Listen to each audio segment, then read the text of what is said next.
Predavanje, mislim, Professor Lennox, welcome you recently. I'd like to invite you to give us a speech and welcome. Dobry wieczór, dami i gospoda.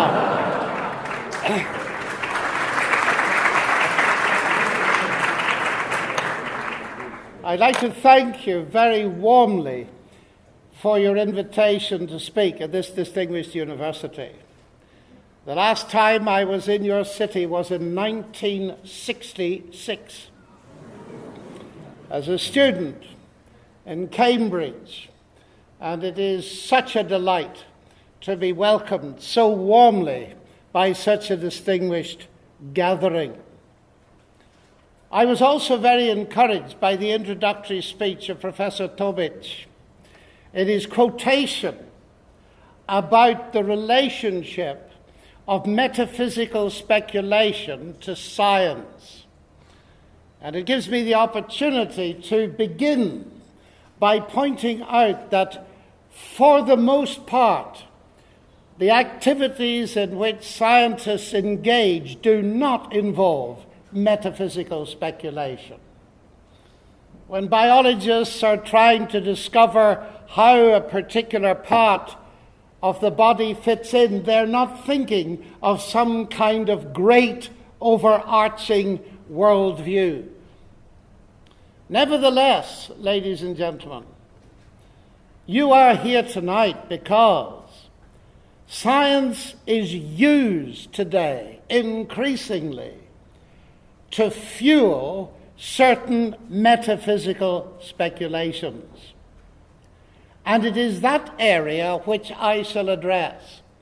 But I do not wish to lose that sense of proportion. I know that most of science has got nothing to do with the topics that we shall be addressing tonight.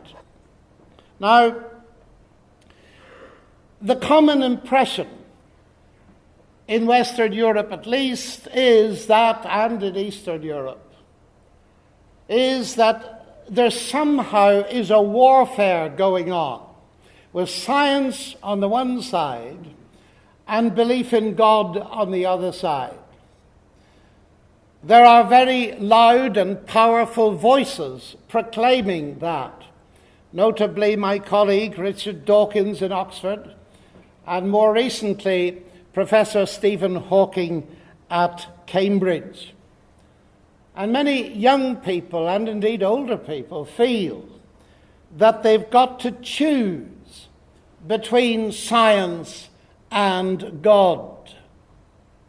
The reason that's given is that it is possible to deduce from scientific research a metaphysical worldview of atheism.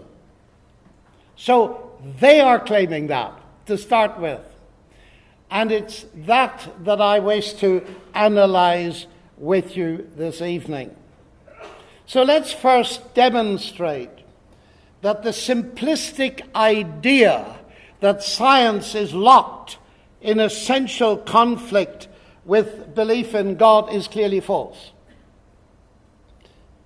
The Higgs boson was discovered recently, and all Scots people are delighted that Peter Higgs has been awarded the Nobel Prize for Physics. He is an atheist. He does not like his particle being called the God particle. I don't like it either, and I'm not an atheist. I think he's right. A few years ago, William Phillips won the Nobel Prize for Physics, the very same prize. William Phillips is a Christian. Peter Higgs is an atheist. What does that demonstrate? It demonstrates, ladies and gentlemen, very simply, that it cannot be that science and belief in God are in an essential conflict, because Peter Higgs and William Phillips do not differ in their science. They're studying the same science, they believe the same physics. Where they differ is at the level of their worldview. One is an atheist and the other is a theist, a Christian. So my first point is this. There is a conflict, but it's not between science and religion. It is between two worldviews. The worldview of materialism or naturalism, which is atheistic, and the worldview of theism. It's a very ancient conflict. And you know what's so interesting about this is, firstly, everyone in this room has a worldview. As you quoted, sir, in your introduction, people do have very different ideas, even if they're scientists, about where their science fits into the bigger picture. And I've always been interested in that, ladies and gentlemen. And perhaps I should explain to you a little bit of where I'm coming from. I'm not coming from England. I'm coming from Northern Ireland. You may have heard of it. It's a country much smaller than yours. And it's a country that hasn't got the best reputation when it comes to religion. Because I grew up with two factions fighting, both claiming to be Christian. My parents were very unusual.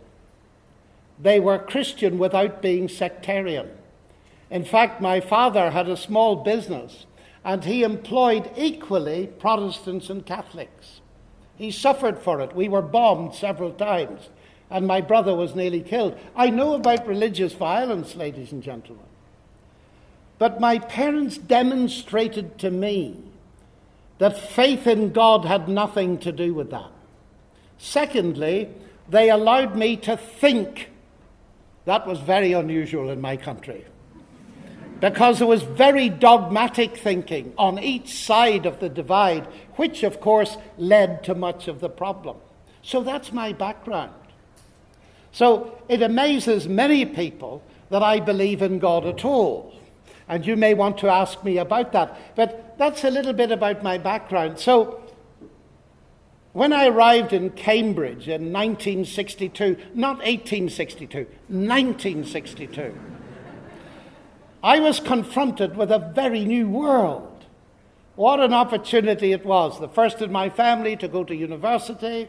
And in my first week, a student said to me, "Do you believe in God?" And he said, "Oh, sorry, I'm sorry. I really am sorry. You're Irish. I forgot." All you Irish believe in God, and you fight about it. Now, of course, I'd heard that before. I was well aware of the Freudian explanation of my belief system. You may want to question me about Sigmund Freud later. That's fine. But he really made me think. He changed my life, actually.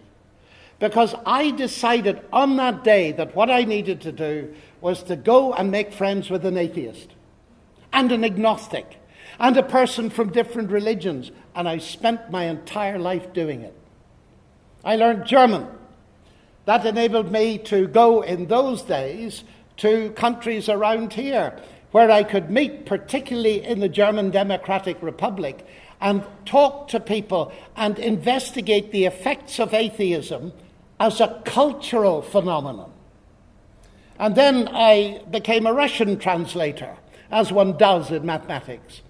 And when in 1989 the wall fell, I went to Siberia, fortunately on a two-way ticket.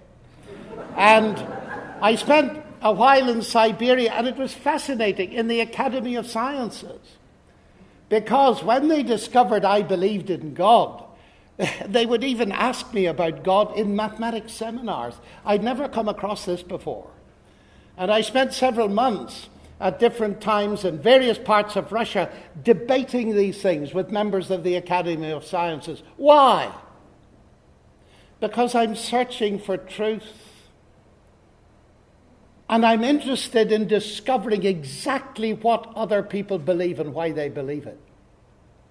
Now, the very interesting thing to my mind is this, that the contemporary situation, certainly in my country, is that science has buried God, and people just don't realize it yet. That's very odd. Why is it odd? Well, let's look at a bit of the evidence from history. Where did modern science come from? Notice the word modern. Not talking about ancient Greek science, not talking about the Islamic transmission of that into Europe. I'm talking about modern science, 16th, 17th century, explosion in Europe in a monotheistic culture. That's very interesting to historians and philosophers of science. Is there any connection between the worldview of theism and the scientific method? The answer from most of my colleagues and many scholars is yes, there is. C.S. Lewis was summarizing on one occasion the work of Sir Alfred North Whitehead, and he wrote, "Men became scientific because they expected laws in nature, and they expected law in nature because they believed in a lawgiver." So in the 16th and 17th century, Galileo, Kepler, Newton, and coming on up to Clerk, Maxwell, and Babbage, they were all believers in God.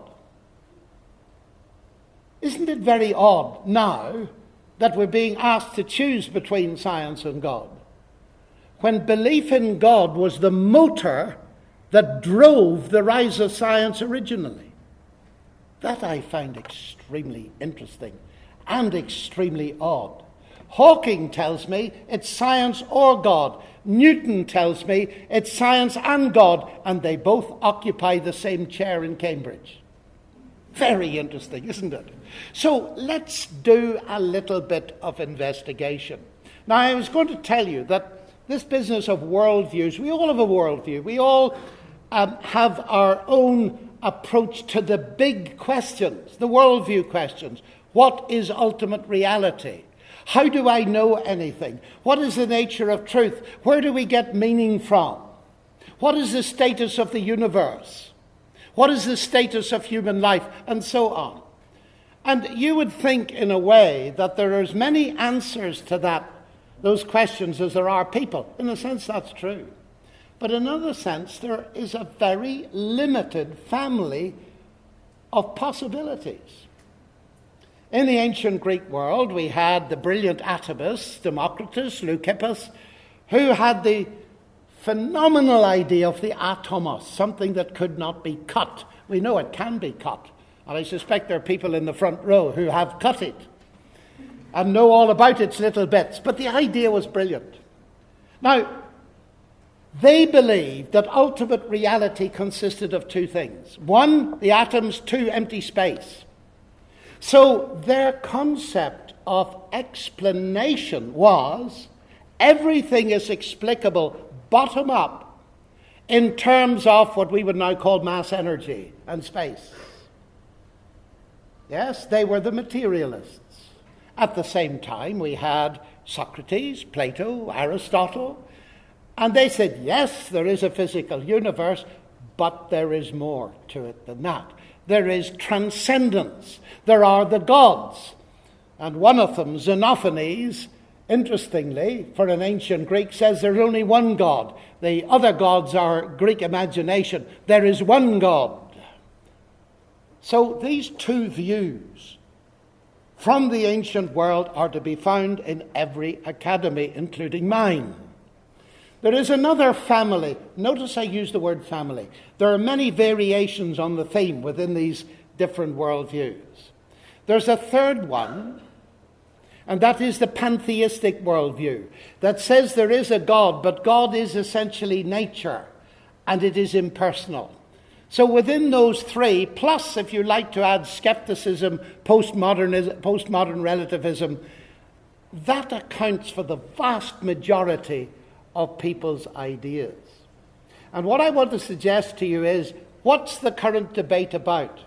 It's this, that people like Richard Dawkins, who are influential, claim that you can deduce the naturalistic, atheistic worldview from science. You can get the metaphysics out of the science. Can you? Well, I want to think a little bit about that. Because people like me would claim the exact opposite. That science is not neutral. It does not actually point towards atheism, but it points towards theism. So you can see Richard Dawkins and I disagree. So let's have a look. The first evidence I called was the evidence of history, which provides the contrast with today. And it raises the question in the sharpest form. Now, I suppose one of the first things that's said is that God is a delusion. That's obvious in Sigmund Freud. Like Santa Claus. Do you have Santa Claus here? Or St. Nicholas or something like that? You know what I mean, yes? Like Santa Claus or the Tooth Fairy, or if you're Irish, leprechauns, little fairies at the bottom of your garden. So that's the idea. Well, I'm not so sure, really. I haven't ever met an adult who came to believe in Santa Claus. I've met many who stopped believing in Santa Claus. I did, very young. I discovered that Santa Claus was my parents, and I was just about to reveal it when I stopped. I discovered it had great financial advantage to keep the secret.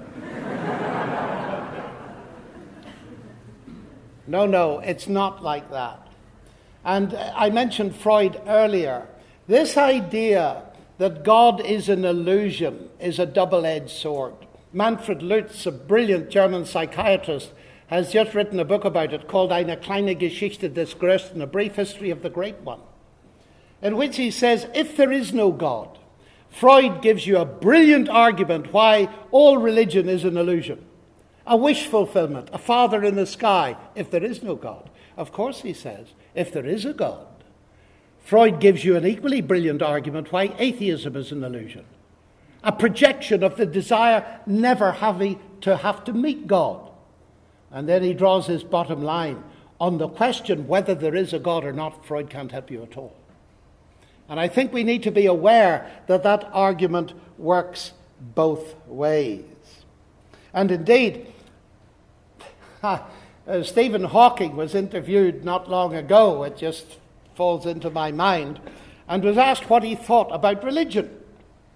Oh, he said, religion is a fairy story for people afraid of the dark.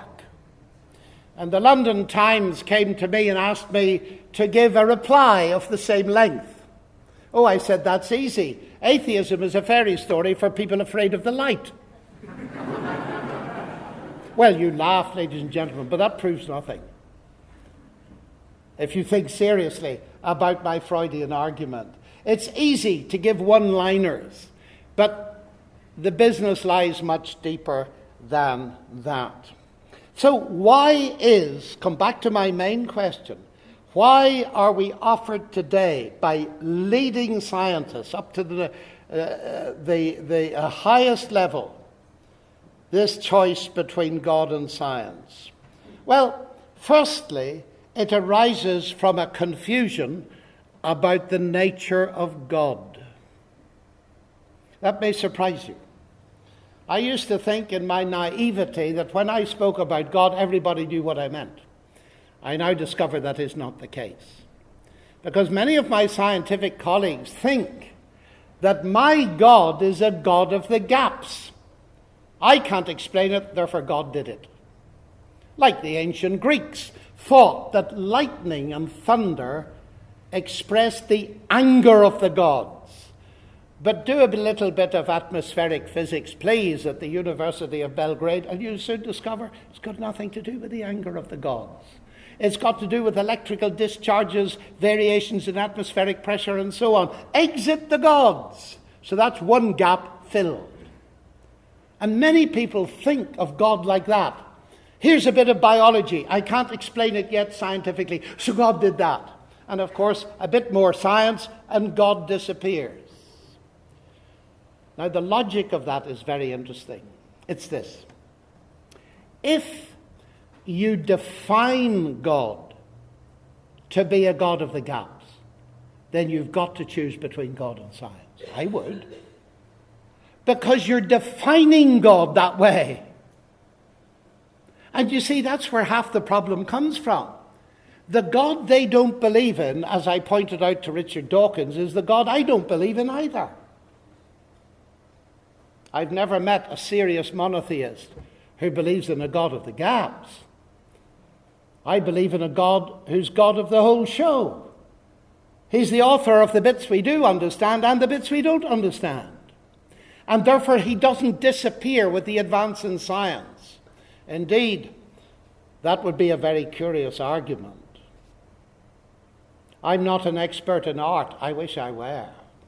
If I go in and look at a Rubens painting, well, I can see it's beautiful. But if you studied art, you can tell me much more about the genius of Rubens than I can see, because you know more about art, not because you know less. The more you know about engineering, the more you can admire a Rolls-Royce engine, not the less. And so the more Isaac Newton and Kepler discovered about the universe, the more they admired the genius of the God that had done it that way, which is why when Newton wrote Principia Mathematica, he expressed the hope that it would lead people to believe in a God. Now, this is extremely important, it seems to be. This God of the gaps thinking is false, but there's something else that's false. And that has to do with science now and the nature of explanation. We are very used to the idea that science explains. I remember when I first came across Newton's laws of motion at school, and when I was shown how to derive the elliptical motions of the planets from, I thought this was spectacular. From an equation with 8 symbols in it, you could derive all these observations that Kepler made and Tycho Brahe and so on. That was spectacular to me. How did it work? I didn't know that I was asking the same thing as Einstein, who said the only incomprehensible thing about the universe is that it's comprehensible. What a fascinating thing it is to discover that. But I made a mistake. I thought that the law told me what gravity was. It doesn't. In fact, nobody knows what gravity is. I wasn't told that at school. You see, scientific explanation is actually limited. And Newton realized that. Non fingo hypothesi. I don't make hypotheses. He knew that his laws didn't explain gravity. It enables you to do brilliant calculations and even land a person on the moon, but it doesn't tell you what gravity or energy are. So that was very important to me. The second thing that was important was to realize that science is not the only way to truth. That's obvious in this university, because you don't only have faculties of science, do you? You have history, you have architecture, you have art, you have languages, linguistics, philosophy, and everything else. If science was the only way to truth, you'd have to close them all tomorrow. But thankfully, we do not believe that science is the only way to truth. It was Bertrand Russell, actually, who said that what science cannot tell us, mankind cannot know. I have great respect for Russell as a logician and as a historian of science, but his logic disappeared when he made that statement. What science cannot tell us, mankind cannot know. Is that a statement of science? No. So it's true, it's false. You cannot know it. It's logically incoherent. As Sir Peter Medawar, another Nobel Prize winner, observed, when he said we do science a disservice when we think it can answer every question. It can't even answer the simple questions of a child. Where do I come from? Where am I going to? You need to go to literature and art and theology and philosophy to get answers to those questions. Einstein saw it too. He once put it brilliantly. You can talk about the ethical foundations of science, he said you cannot talk about the scientific foundations of ethics. That is that science cannot comment on ethics. Now, I know there's a huge debate about that, and I'm interested in it, but I'm not going to be diverted to it. Because I'm going to just point out that one of the problems that I meet is a misconception about scientific explanation. It's slightly different from what I've just mentioned. It's this. Here's the crude version of the argument. We used to think the gods were responsible for this. We've now discovered a law and a mechanism, so we don't need God. Stephen Hawking put it exactly like that. There's no room in physics for God. What exactly that means is a very curious thing, as we shall see in a moment. But there's a confusion behind that statement.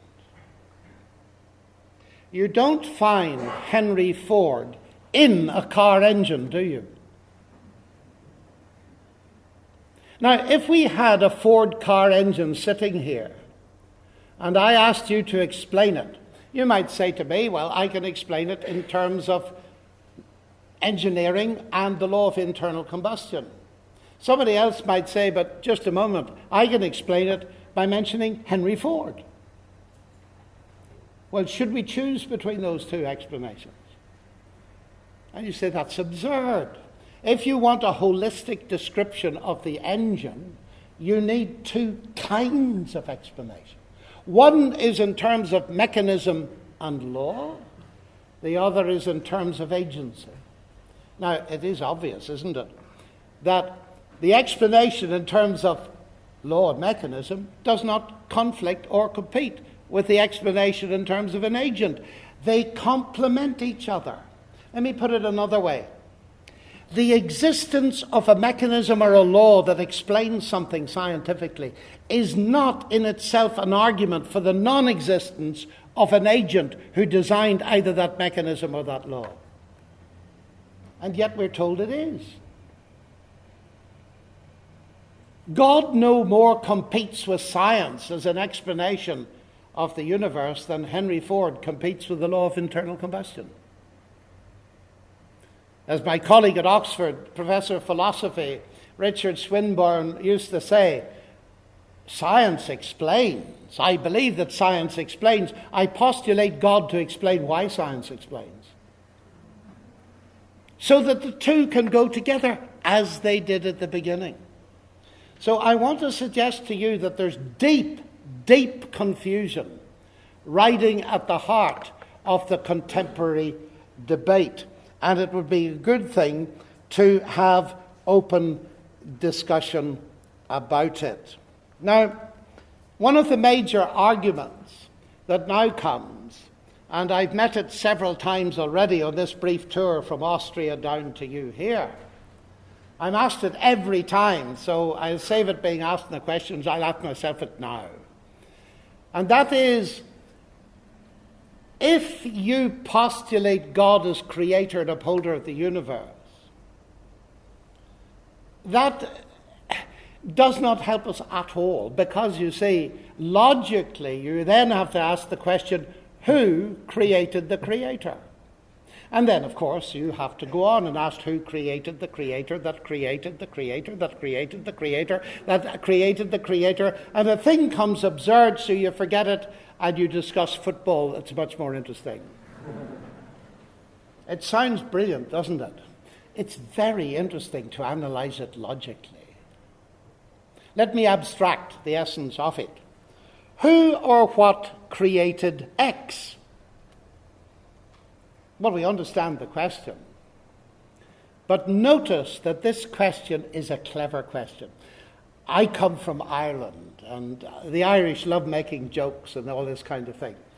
And one of the famous questions was asked by a judge to a man, and he said, "When did you stop beating your wife?" Now, that's an interesting question. How do you answer that, ladies and gentlemen? If I were to ask you that, you gentlemen, tonight, I think you'd be reluctant to say anything. Because you see, the question contains an assumption that you've started beating your wife. And similarly, the question, who created the Creator, contains the assumption that the Creator was created. But what if he wasn't? The question does not apply. Philosophers call this a complex question because it closes down the options and people don't notice it. It's a very interesting question. You see, from my perspective as a Christian, and from my friends' perspective who are Muslims or Jews, they do not believe in a created Creator. In fact, neither does Dawkins, of course. Created gods are simply idols. So the question simply doesn't apply. But it does apply to created gods. So let's have a go again. As I pointed out to Richard Dawkins in one of our debates, I said, Richard, you believe the universe created you. So let me ask you your question, since you think it's valid. Who created your Creator? I've been waiting 7 years for an answer to that question. It's deeper than that. Because really what the question is about is ultimate reality. Do the questions go back infinitely backwards, or do they stop? And what I notice for most people is that they stop very quickly. For my atheist friends, they usually stop. I was talking to someone just last week in Oxford, and he said, I stop with the universe. That's a brute fact. And I said, I stop with God. So the issue between us is not, is there an ultimate reality? The issue is, which reality is ultimate? So that balances the equation up. And of course, we have to ask ourselves about evidence for it. Now, what contemporary science has led us to is a very interesting situation. We are now in the information age. And there's a great irony here. Because many physicists, not all, are coming to the conclusion that information is not a physical quantity. In spite of the work of Rolf Landauer, which has recently had a big revision by a professor in Oxford, information is physical. It isn't. It's non-material. Information is carried on material, but it itself is not material. And the irony of that, to my mind, is this, that there's been such a dominance of reductionism in the 20th century, and yet scientific research has now brought information into the very center of things. And I want to just talk briefly about that and open it to you for questions in a moment by talking just a little bit about what is going on. There's a related question or objection to Dawkins' who created the Creator. It's more sophisticated. It's this. If you postulate God as Creator, this is absurd. Why? Because by definition, God is more complex than the thing you're explaining. So that's not an explanation at all. Now, this again, you will notice, is a question about the nature of explanation. Does explanation always, even in science, proceed from the simple to the complex? It often does. Most of us who are scientists believe in methodological reductionism. And since it's late at night and we're all tired, let me illustrate it by a story. I'm honoured to belong as a fellow to an Oxford college, and we have dinners every Thursday night by candlelight. It's very nice. The only problem is you cannot choose where you sit. So you sometimes run into difficulty. And one night I discovered I was sitting beside one of our guests who was a very distinguished biochemist, who ran the department, actually. And he asked me, which was a fatal mistake, he asked me what I did. I said, I'm a pure mathematician. Oh, he said, how boring. And he meant it. So I didn't really know what to do because this was a very bad start for the evening. I said, I realize that mathematics isn't the most sociable of subjects. In fact, it's very recondite and complex. But, I do try to make up for it by being interested in the big questions. He said, what big questions? So I said, I'm interested in the status of the universe, for instance. Is it created or not? I'm also interested in the status of human life. Is it made in the image of God or not? He said, stop, it's far worse than I thought.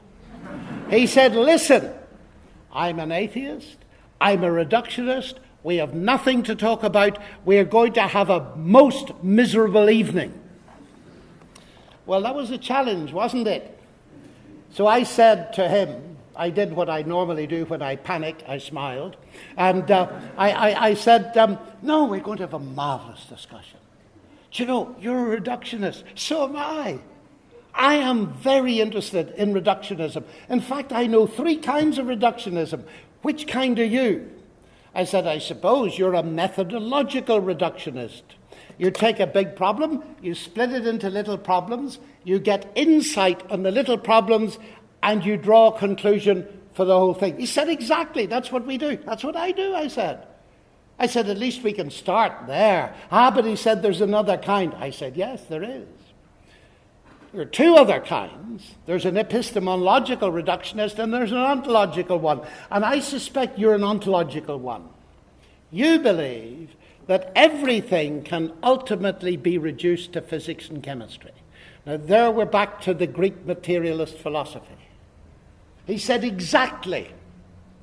That's what I believe. So I said, can we then do an experiment? He said, what? At the dinner table? I said, yes, this is Oxford. Why not do an experiment here? So I picked up the menu and showed it to him. On it, it said, roast chicken. Not very elegant. It wasn't even written in French. So it said roast chicken. So he said, what's the problem? Well, I said, let me get it clear. You're a reductionist. Everything physics and chemistry. He said, absolutely. So I said, well, have a look at this. R-O-A-S-T. I need to be careful how I write my letters.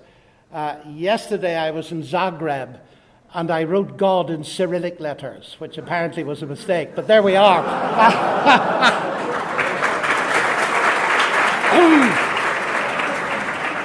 And the very first question of the evening was this: did you not know that we don't use Cyrillic letters?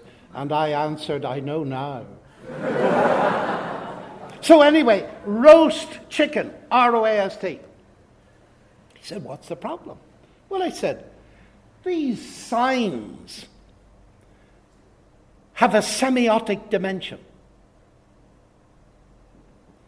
when they're put together. R-O-A-S-T. You ascribe meaning to that. He said, I do. Well, I said, okay, you're a reductionist. Please explain to me the semiotic dimension in terms of the physics and chemistry of the paper and ink. His wife was sitting beside him. And a little bit too loudly, she said, get out of that if you can. He didn't try. He said something that stunned me. He said, you know, John, he was getting friendly now, for 40 years I've believed that could be done.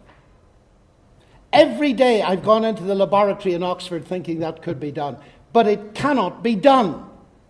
I was so shocked. I didn't know what to do. I said, but just a minute. I played devil's advocate. And I said, look, physics and chemistry have only been operating seriously for 500 or 600 years. He said it doesn't matter. The explanatory power of physics and chemistry cannot account for the meaning in that word. Only an intelligence can. An intelligence of the gaps, or an intelligence that's postulated as a result of the nature of the situation. And he looked at me for a long time, and he said, "Where did you get that argument?" I said, "I confess it. I didn't think of it. I got it from a Nobel Prize winner." Oh, he said, "What a relief." And he was very friendly and honest about it. But it's very interesting, ladies and gentlemen. The moment you see roast chicken, your mind works, and what happens, there's a perception. It's not a proof, it's a perception. That you don't infer downwards to chance and necessity. You refer upwards to an intelligence, even though there may be many automatic processes that have gone to construct that menu.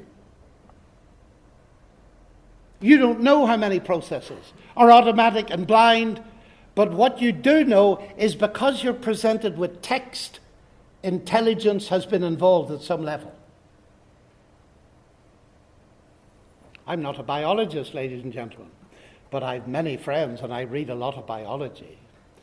And they tell me about the DNA code. The longest word we've ever discovered, 3.5 billion letters long. 4-letter alphabet, a chemical alphabet consisting of codons, because they code, because the structure of the word tells us about the proteins and their folding and everything else. And I say to my colleagues, tell me about that. What is ultimately involved? Oh, they say only two things, chance and necessity. I say, pardon? You mean chance and the laws of nature? Yes, of course. But I say, just a moment. You see 5 letters, roast, and you immediately infer intelligence. Why don't you do that when you see the longest word we've ever discovered? That puzzles me, ladies and gentlemen. It puzzles me especially as we move on into theoretical computer science. Because you see, the origin of life, peace be to Richard Dawkins, is as big a mystery as it was in 1953 when they thought they'd solved the problem. And for years, Dawkins and others have told us that the Darwinian theory of evolution explains the origin of life, which is logical nonsense, as Dawkins now admits. You cannot explain the existence of a mutating replicator by evolution, because you need the mutating replicator to start with. What are we going to say about life and its origin of this code? Now, I'm not going to take you down one of my interests, which is the whole question of the simulation of the cell by a machine. Because the language is used, isn't it, in computer science, that the cell computes. So at that level, it's an information processor. It's vastly more. But if it's simply that, then one would argue that it can be simulated by a Turing machine.